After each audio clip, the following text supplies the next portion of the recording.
কি দিদি, বৌমা কেমন লাগলো? বৌমা পছন্দ হয়েছে তো?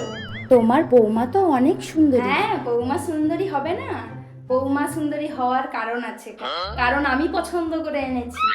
তো বৌমা সুন্দরী তো হতেই হবে, তাই না?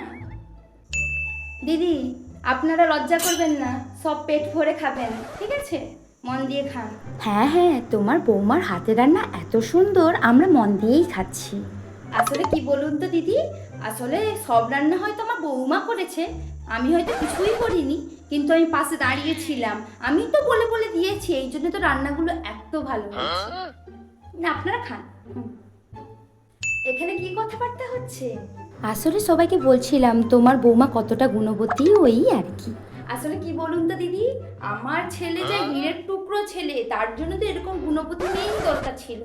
আমার বৌমা যেমন গুণপতি, পড়াশোনা করা মেয়ে, সব কিছু কাজে একদম নিপুণা।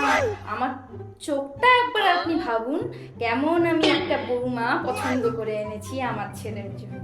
ওইটাই সবাইকে বলছিলাম আর কি। ওই আর বলছি কি, রমার বৌমার কথাটাও বলো, সেও কি কম সুন্দরী নাকি? হ্যাঁ, আমার বৌমাও তো অনেক সুন্দরী, ঠিকই বলেছেন আপনারা। কিন্তু আমারও যখন কম বয়স ছিল দিদি, আমিও অনেক সুন্দরী ছিলাম। আমার বৌমা কি সুন্দর, এর থেকেও সুন্দরী আমি ছিলাম। আমার থেকে কেউ চোখই সরাতে পারতো না দিদি। হ্যাঁ, আমার বৌমা সুন্দর, কিন্তু আমার কাছে কিছুই ছিল না।